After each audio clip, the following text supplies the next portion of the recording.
Warning: this episode contains details that some listeners may find disturbing. Every town and city has its share of strange mysteries, unsolved crime, and local legends. And of course, New York City, being one of the largest and most dynamic cities on Earth, has more than its fair share. After a recent visit to Manhattan, I decided to look into some of my favorite strange tales and mysteries from New York. This is a study of strange. Welcome back to the show. I'm your host, Michael, your guide into all sorts of strange historical mysteries and odd things that I like to cover. Today, we're joined by my friend Sanjay Raja. Sanjay is definitely the definition of multi-hyphenate. He runs his own health and fitness business. He's a trainer. He's an author of a book called The Food Talk, and he and I are working on a show together right now called Recipe for Wellness. Hi, Sanjay. Welcome to the show. Hey, how are you doing today? I'm pretty good.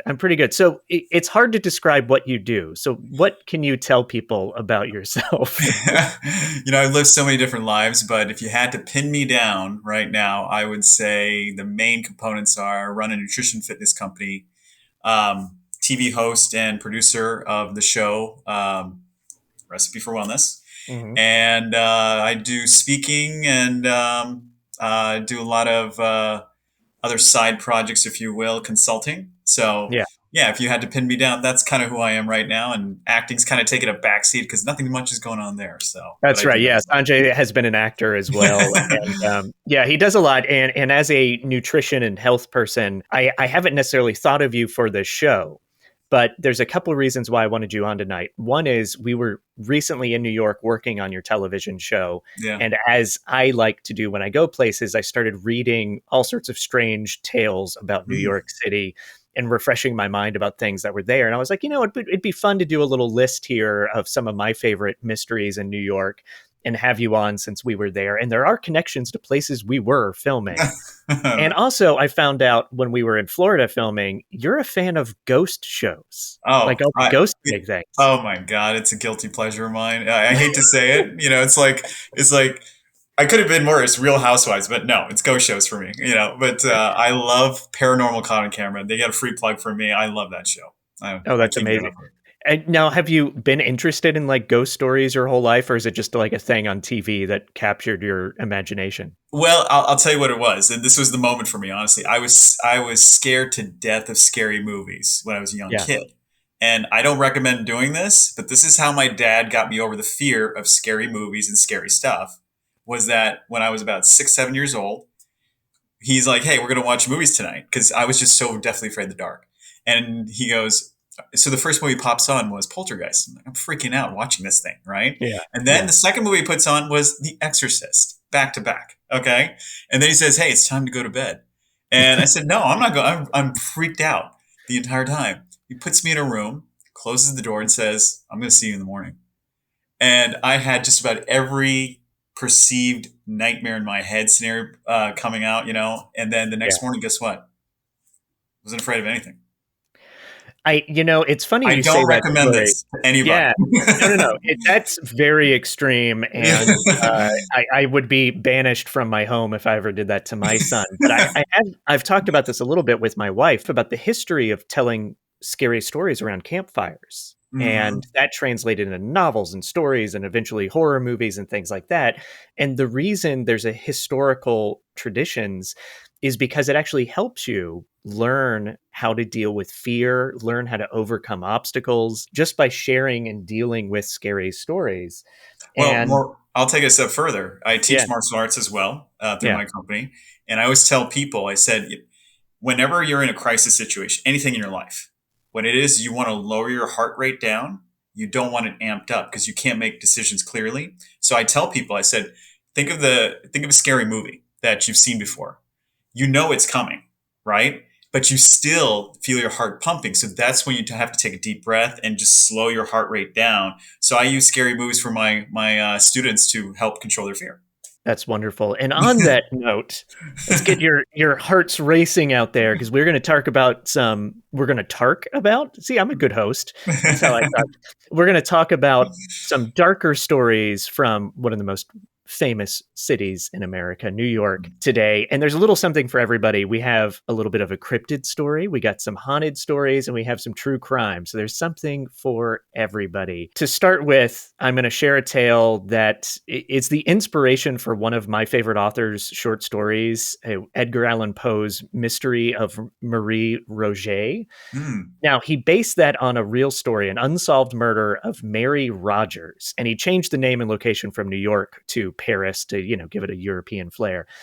So this starts in 1841, which is a time when New York was really growing very quickly. The Industrial Revolution is kicking off. When the 5 Points gang, we were in that area when we were in New York a week ago, when they were becoming, when that was becoming the home of organized crime in America. And that's when this story takes place. Mary Rogers was a well-known figure in Manhattan. She was celebrated for her beauty and charm while working at a tobacco/cigar shop.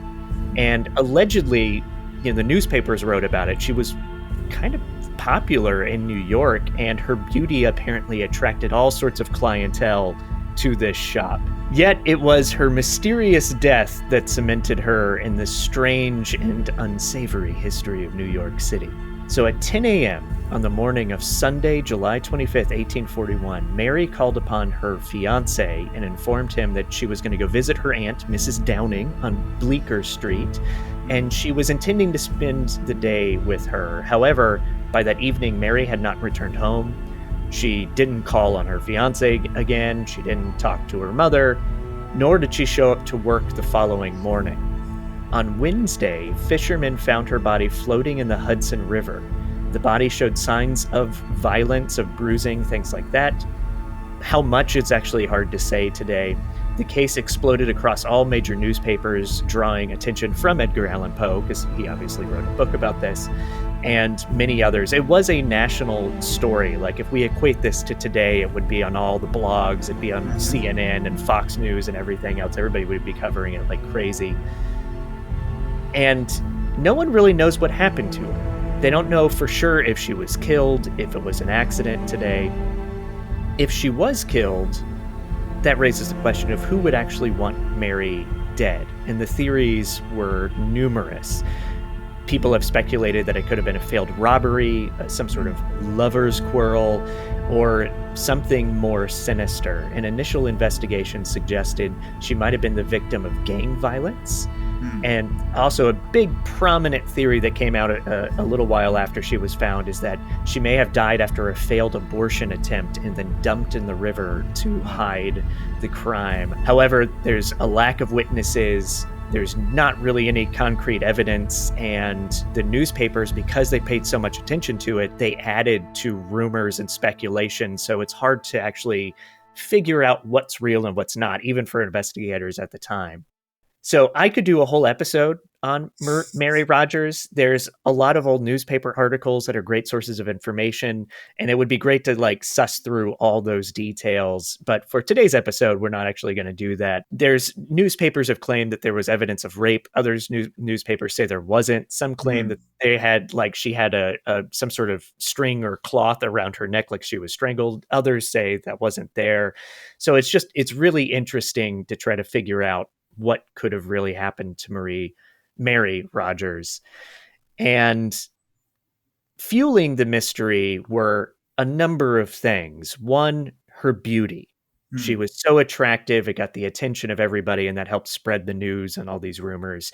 Second, her fiancé killed himself soon after her death. Wow. And there's a lot of speculation around that. He was a suspect in it and was questioned by the police, but then they said no, he didn't do it, but he did kill himself afterwards. Wow.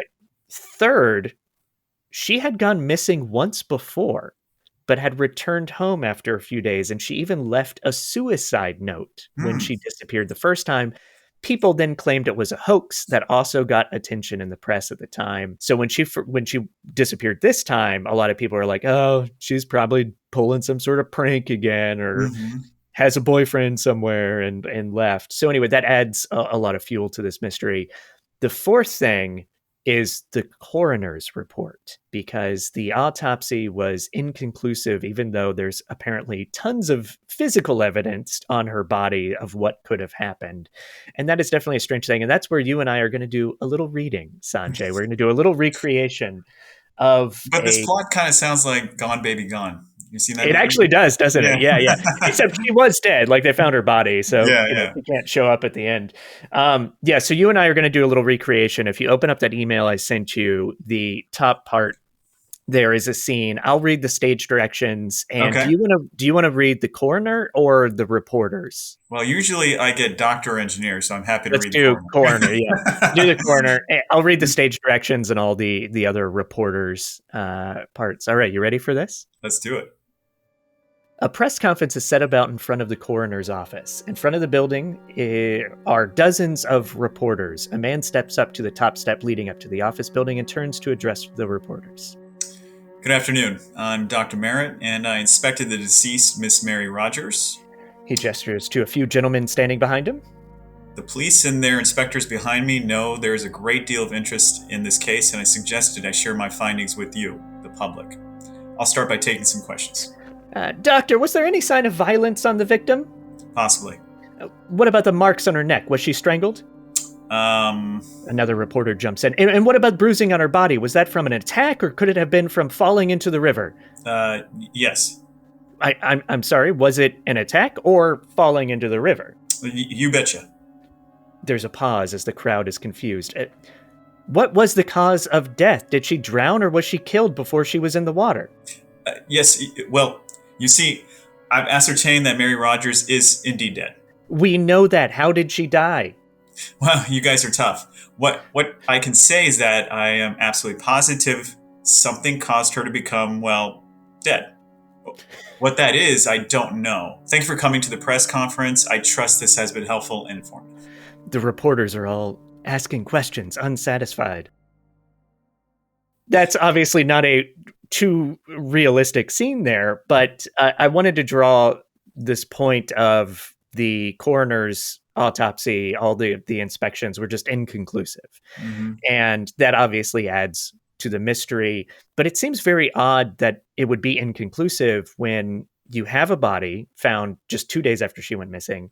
You have apparently signs of a struggle, maybe, and to not come up with any kind of, I know it's 1841 and, all this kind of stuff has progressed dramatically since then, but surely there'd be signs of either she drowned, or like, is there water in her lungs, or there's bruising, like she was beat up, like there's stab wounds, anything, but there's nothing. It's just quote unquote inconclusive, Yeah. which is obviously very, very weird.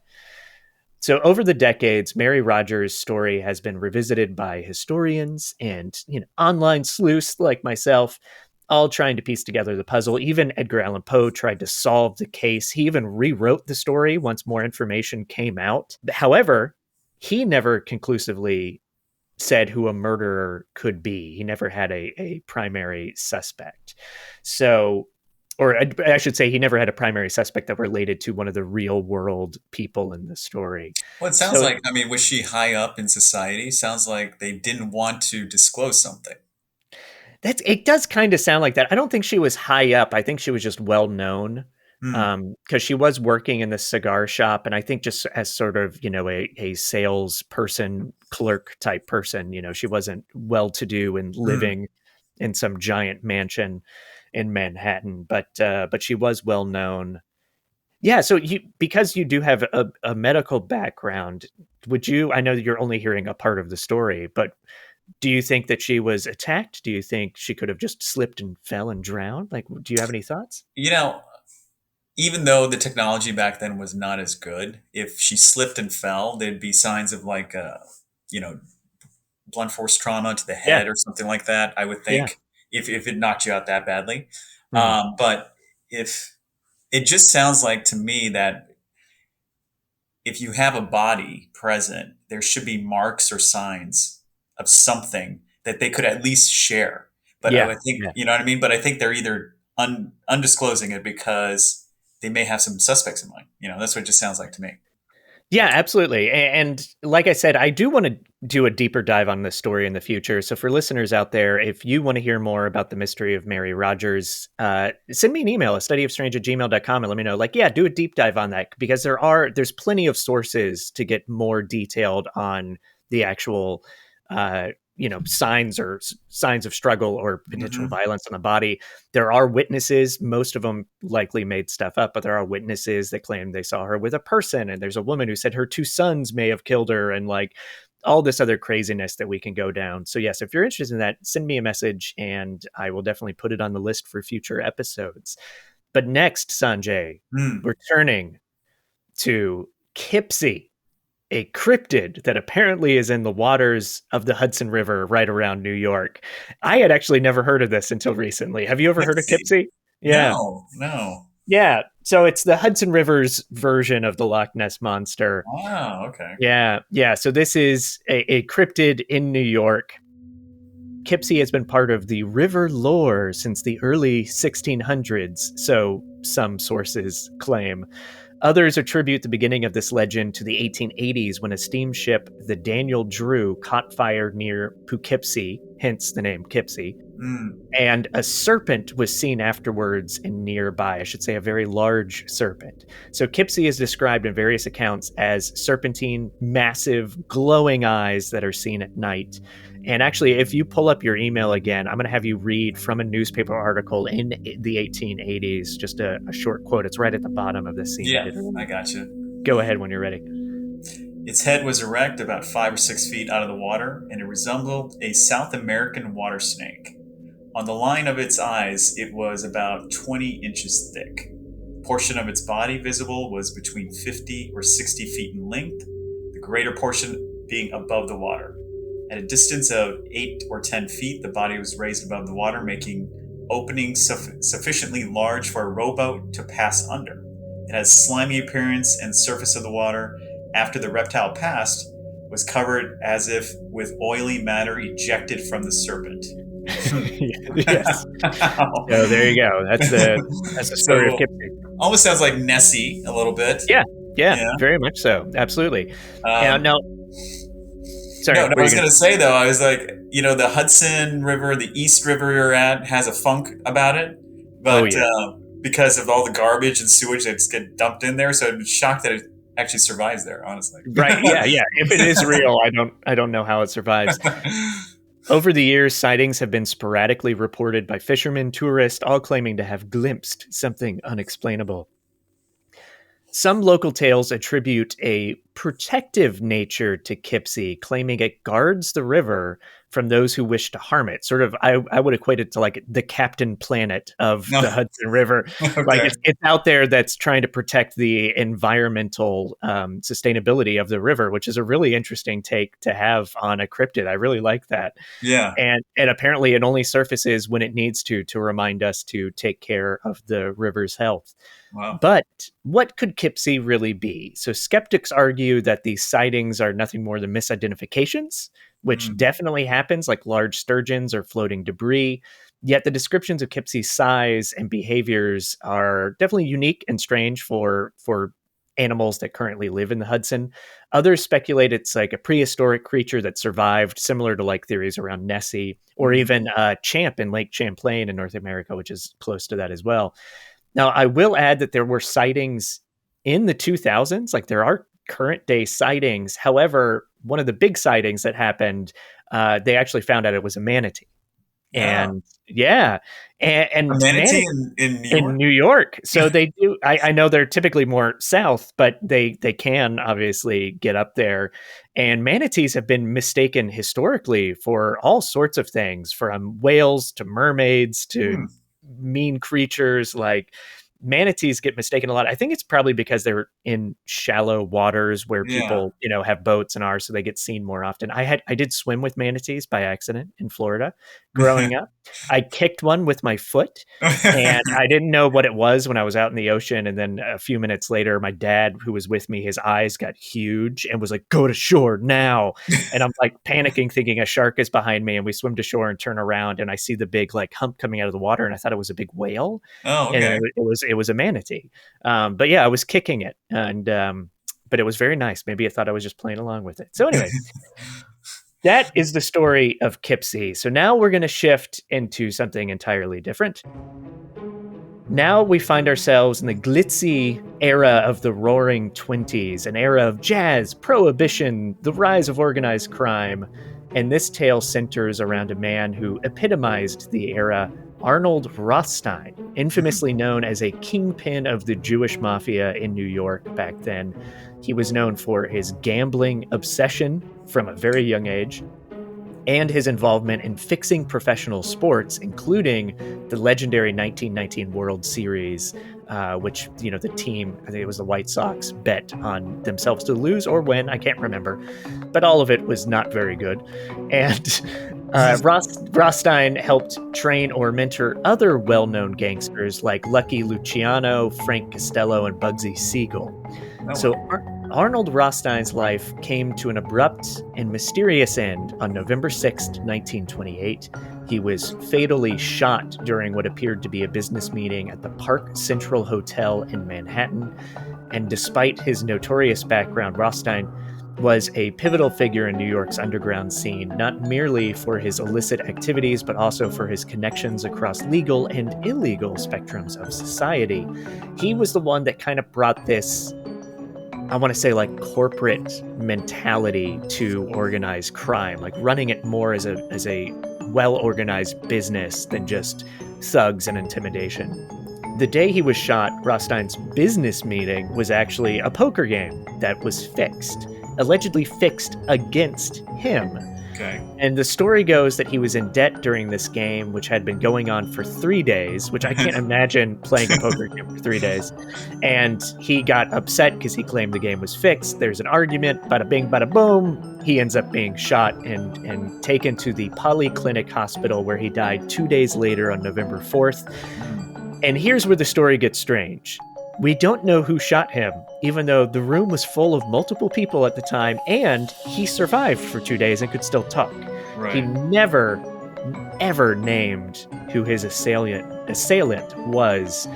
The primary suspects for this murder start with George Hump McManus, who was known to have been present at the hotel during the time of the shooting, and McManus was arrested shortly after Rothstein's death, but was later acquitted due to a lack of evidence. And this leads us to the question, if it wasn't McManus, then who did it? Rothstein's financial records revealed significant debts owed to him, amounting to over $300,000, which in today's money is a lot. I don't know exactly what it is, but it's a lot of money. And his ledger, however, was never found, and some speculate that the murderer could have been one of those debtors who devised this poker game to make him mad, have the guy get shot, that sort of thing. We have to talk about the scene of the crime, the Park Central Hotel. It was known as a hub for the city's elite and the criminal underbelly at the time. It's also tied to more famous deaths, including actor Fatty Arbuckle, who died there in the midst of his own scandal. For those that know Hollywood history, Fatty Arbuckle was in a very notorious scandal that ruined his career. And then also later, gangster Albert Anastasia was shot there in the 1950s. And that building is still there. We were near it. We didn't go there, but we were actually really close to it when we were filming in Central Park. So despite the many theories and suspects, the murder of Arnold Rothstein remains one of New York's most famous organized crime mysteries and deaths.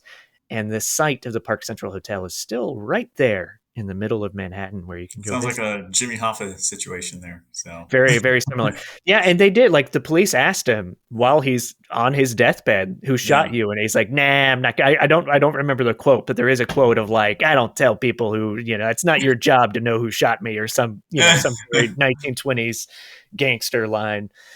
So now we're going to take another turn here. This is one of my favorite locked room mysteries, a real locked room mystery, which is funny because we talked about Edgar Allan Poe earlier, and he had Murders in the Rue Morgue, which is a famous locked room mystery. I also did an episode on a locked room mystery, one of my first episodes on the show. And actually, I think it is my first episode of A Study of Strange. Go back to listen to that murder mystery, which is also a real locked room murder mystery, everybody. So this is the story of Isidore Fink. And I looked up how to say that earlier. Now I'm questioning how I'm pronouncing that. I apologize if I'm doing that wrong. On the evening of March 9th, 1929, Isidore Fink was an immigrant and he owned a laundry, which was also doubled as his apartment. And on that morning, March 9th, 1929, he was found dead in that space. And that is on East 132nd Street in Manhattan. The doors and windows to this apartment slash laundry were locked from the inside, leading the police to wonder how the killer could have escaped. So here's what we know about that night. A neighbor heard screams and the sounds of a struggle and then called the police. Officers arrived to find a very strange scene. The front and back doors were bolted from the inside. The windows were not only locked, but also too small for an average person to pass through. And that is confirmed by an officer who actually tried and failed to fit through one of the windows to get inside and gain entry, which I would love to see that scene in a movie of some police officer getting stuck in a window. Inside, they found Isidore Fink shot twice in the chest and once in the left wrist. Near his body lay a pile of coins and a few crumbled bills, indicating that this could possibly have been a robbery and got shot, and then the person who killed him heard things and escaped before they actually robbed him. Yet no other valuable items appeared to be missing. No weapon was found at the scene, which deepened the mystery, because if this was a suicide like some initially thought, where was the gun? It was gone. And if it was a murder, how did the perpetrator escape? I should mention, I may have missed this or forgot to write it down. The way they got inside is they had to get a boy to climb in through the transom window, which are those windows above some front doors that can open. And it was too small for a person. And that window they were able to get that open. And they got this boy to jump through and then open up the doors. And that's how they eventually got inside.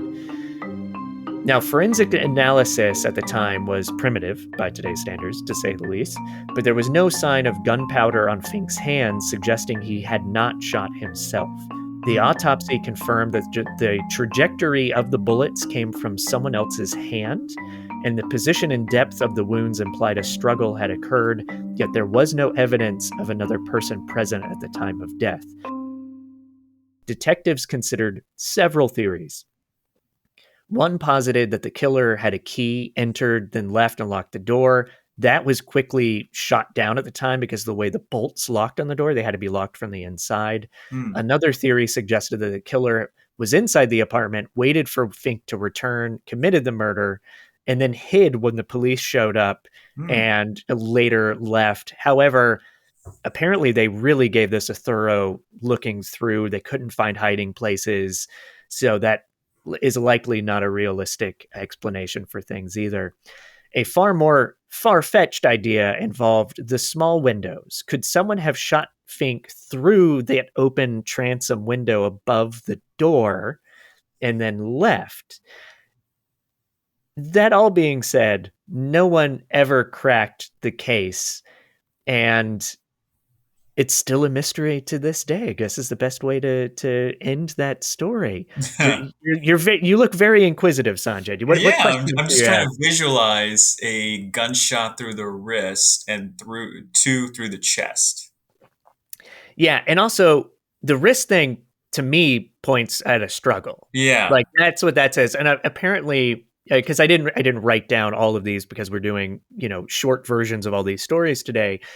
But reading about it, it does seem like they concluded that the gunshot wounds had to be right there with him. I don't know if it had to be point blank range. Yeah. So the idea of someone shooting him through a window at an odd angle doesn't seem realistic to me because of that point blank range. And also that means someone would have had to have a ladder or something outside that front door to angle down through the window. It just seems a little like we're creating more questions than answers when you start going down that rabbit hole.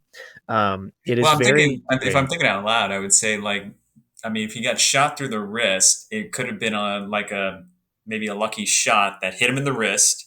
And then the killer would have came in, he's trying to support that wound right now, and then he point blank in the chest. That's kind of what I'm thinking. Yeah, yeah.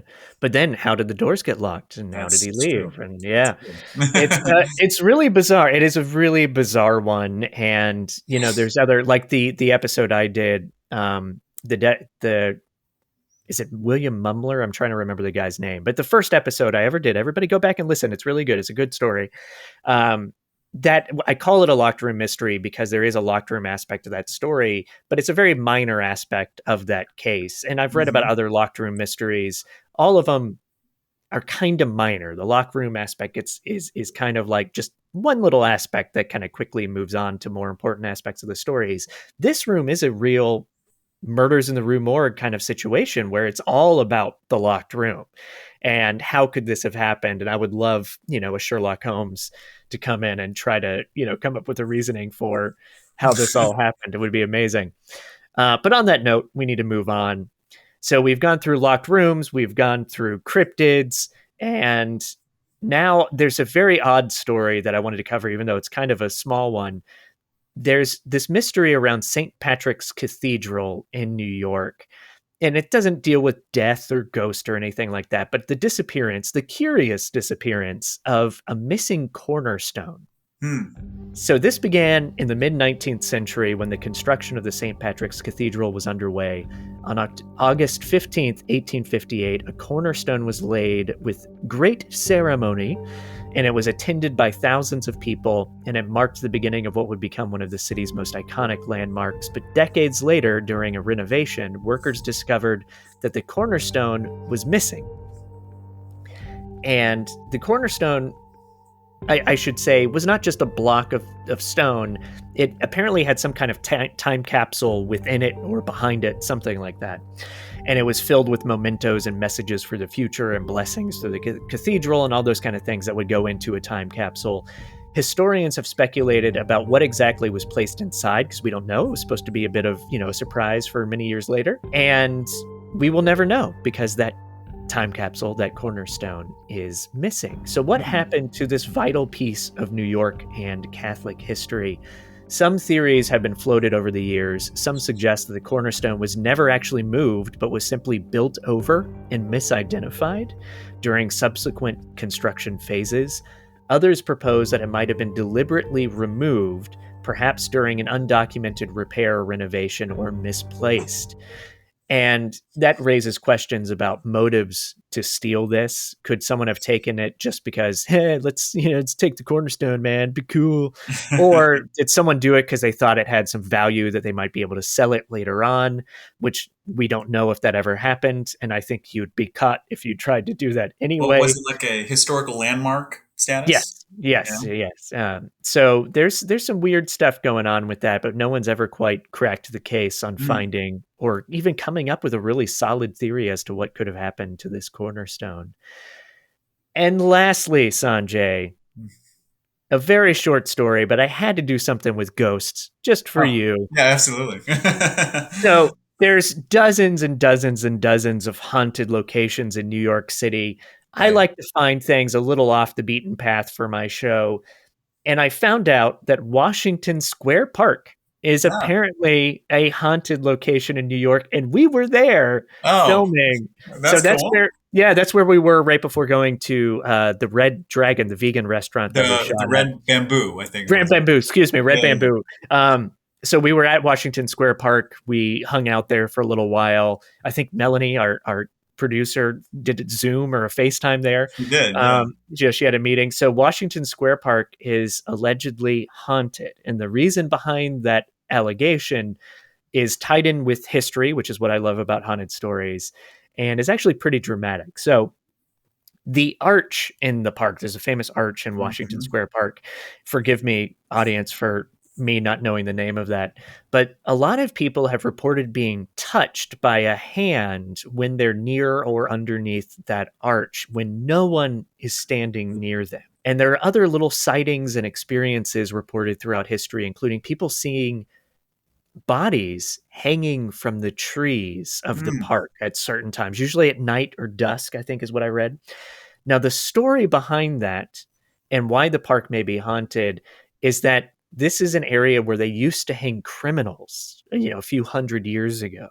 Yeah. And when they turned it into a park for public use, when they were digging and constructing and doing all of that kind of stuff to build the park, bones were found that actually marked the site as, oh yeah, this is where they used to do executions. And there's an estimation that there are over 20,000 dead bodies that are buried in Washington Square Park. Wow. So although we did not experience anything paranormal when we were there, apparently a lot of people do. And there's Well, a you held out on me. We should have gone underneath the arch. I would have yeah, I know, right? Me gone. too. I didn't know until now.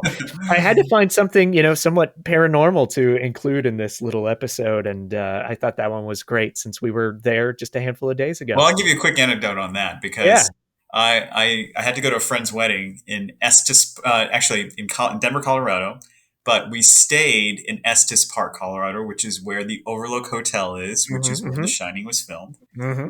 and we requested the two most haunted rooms there. Yes, yes. And so what happened is at the time I was married at the time, and I didn't tell her that we're going to go here, and she's freaked out of ghosts and stuff like this. I don't want to say anything. So we get in these rooms, and then we stay up all night. Number one, number two most haunted room. See absolutely nothing. I'm so disappointed the entire time. Right. Yet I walk outside. They gave you these electromagnetic little meters, PK Yep. meters, right? And the guy out there is like, "Man, did you see all that?" I'm like, "What are you talking about?" He's like, "I got touched. They talked to me." I'm like, the hell. So it's I believe a lot of it though is psychosomatic, Yeah, yeah, I do meaning too. what we tell our brain, the information our brain is given to us Mhm. will create a story. So I believe a lot of it is that, but I've had enough paranormal experiences myself to know it's there, it's real. Oh, I love it. I love it. Yeah, I'm fascinated with paranormal stories. For people that have listened to my show for a long time, I've done some paranormal episodes, and I love those stories, but I'm more on the edge of the skeptic. And one of the reasons I am more on the edge of the skeptic is you talk about the psychosomatic thing, is I do believe in the power of suggestion. I think Mm-hmm. that is so powerful. And people see and experience what they want to see and experience Yeah. what people may have implanted in their brain. And there's tons of studies when it comes to paranormal where people will be like, yeah, we're staying in a haunted house. And they just make up all these stories. And they'll be Yeah. like, the lady in white walks down the hallway. And the next morning, someone will be like, so lady in white. And it's like, no lady in white. I made it up. Um, but also, there's one of, again, I'm going to reference one of my old episodes. Please, everybody go listen to it. It's the story of the Myrtles Plantation, which is supposedly one of the most haunted locations in America, in Louisiana. And when you look at the true history of the Myrtles Plantation, there is a person that was killed on the property shot. He, in reality, was shot outside and Mm. died outside. But there's a story that somehow got started over the history of this place that he got shot outside, wandered inside, and died on a certain step in the front room. And today there's like, oh, well, on the seventh step or whatever number step it was where he died, that's where a ton of people have all these experiences, and you hear Mm. him, like his footsteps or him falling or the gunshot. And it's like, well, he didn't die there. He died outside. He wasn't inside. But because that has been implanted in books and stories, people experience something there. And I do say, if there's anywhere that's actually haunted, it will be the Myrtles Plantation. There's a lot of creepy, terrible history there. But the fact that people do make up stories, it does go into that power of suggestion. Anyway, sorry, I could talk about that stuff all day. I love Me it. too. I don't need to do that. I don't need to take up more of your time. So before we go, Sanjay, first, thank you for being on the show. Second, I do want people to be able to find our TV series and your work as we move along. There will be more information in the future because the show isn't out yet. But in the meantime, is there anything you want to plug within the show or your books or your training, anything else that you want to talk about? Yeah, kind of relating it to what we've been talking about. I always suggest with people that if you want to control your heart rate, because the heart is a muscle and you can control that. People ask me is like, how fast does it take you to fall asleep? Literally 30 seconds. The reason why you just control your breath, control your heart rate. But I say, go watch a scary movie that you've seen before. You know you're going to jump at those parts, but the moment before the jump, you take a deep breath, exhale, and just lower that heart rate. You practice that enough times. Guess what happens is in a crisis situation or in a panic attack or anything like that, you can actually lower your heart rate and control your emotions, thoughts, and feelings. So scary movies do serve a purpose. That's what I would love to Yeah, say. But yeah. that being said, yeah, no, we are going to be headed to another location here. I believe Toronto, we're leaving in 2 weeks. New York, Tampa, and Orlando were awesome filming locations. We're going to be posting a lot in social media, which I will share with Michael. And we're creating a momentum here. And it's amazing how all these people we've met. And I've gotten epiphanies from every single episode, which I didn't think I was going to get, honestly. But it's a learning experience for me, so I'm really excited to share it with the world. Yeah, and we should share. So it's called Recipe for Wellness. It'll be out later this year, and it is Sanjay's journey meeting a bunch of other experts in health and wellness. A lot of food, because Sanjay does cook, and he wrote a book about diet and nutrition, and cooks a lot himself. But there's other aspects to it involving health and wellness, and we've been meeting a lot of amazing people. Absolutely. And the thing I learned is vegan cheese does not melt. So there you go. That's true. Yes, that is very true. And I'll share some links in the show notes for everybody on certain things to follow. And thank you so much, Sanjay. Thank you for coming on. This is a lot of fun. Thank you for listening to A Study of Strange. Before you go, take a quick moment right now and hit that subscribe or follow button and leave a review and rating wherever you listen to podcasts. That'll really help more people find this show. If you want to learn more information about Sanjay, check out the show notes. You want to know more about our show, you know how to do it. It's through the website, astudyofstrange.com. You can further support the show by becoming a subscriber to our Substack, where you also get some articles and additional exclusive content. That'll do it for tonight. Thank you, and good night.